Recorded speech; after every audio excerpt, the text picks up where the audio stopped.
The sun is setting over Cannae.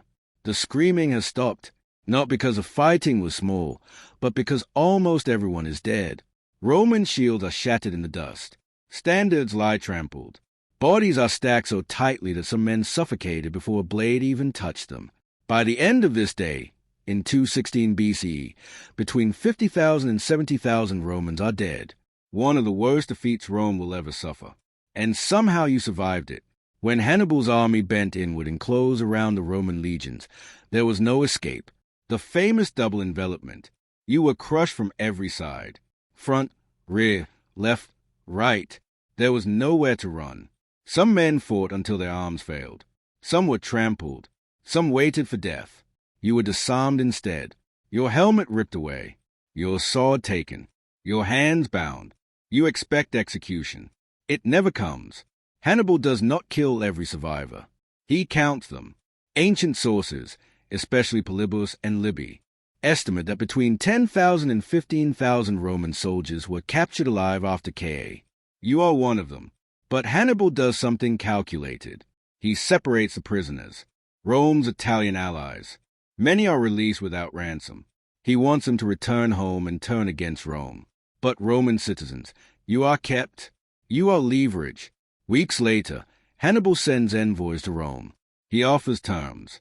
The prisoners can be ransomed. This is normal in the ancient world.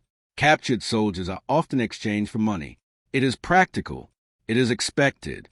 Now, the decision belongs to the Roman Senate. When news of Cannae reaches Rome, panic spreads. Entire legions are gone. A consul is dead. Tens of thousands of citizens wiped out in a single day. Then comes Hannibal's offer. Pay and your soldiers return home. The Senate debates and then they refuse completely. No ransom, no negotiation, no exceptions. Why? Because Rome fears something worse than death. Weakness. If Rome pays ransom, soldiers might surrender in future battles instead of fighting to the end. The Republic is built on discipline, endurance, sacrifice. Obedience to ransom prisoners could encourage surrender. So Rome chooses principle over mercy. The state will not pay. Families are forbidden from raising public funds to redeem you. The message is clear. Rome will not negotiate with Hannibal. You learn this months later. There will be no rescue.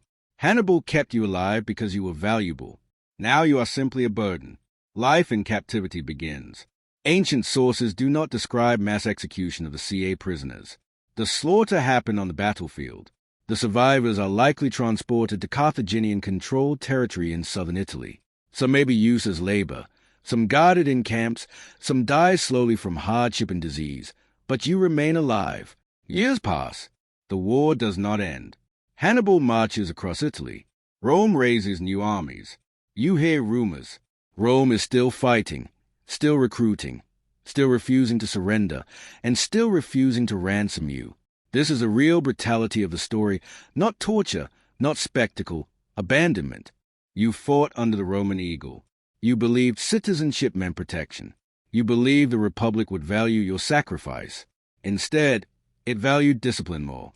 The Second Punic War drags on for 17 years. Eventually, Rome changes strategy. A young commander, Scipio, carries a war into North Africa. In 202 BCE, at the Battle of Zama, Hannibal is finally defeated. Carthage sues for peace. Only after the war ends are surviving Roman prisoners from earlier defeats recovered. By then many are dead.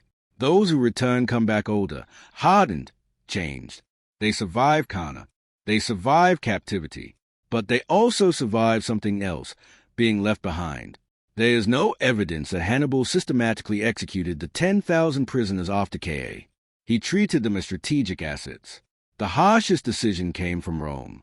Rome chose honor over mercy, discipline over compassion, doctrine over the lives of captured men. You marched into Cannae believing Rome was invincible. You survived the worst defeat in its history. And when Rome had the chance to bring you home, it said no.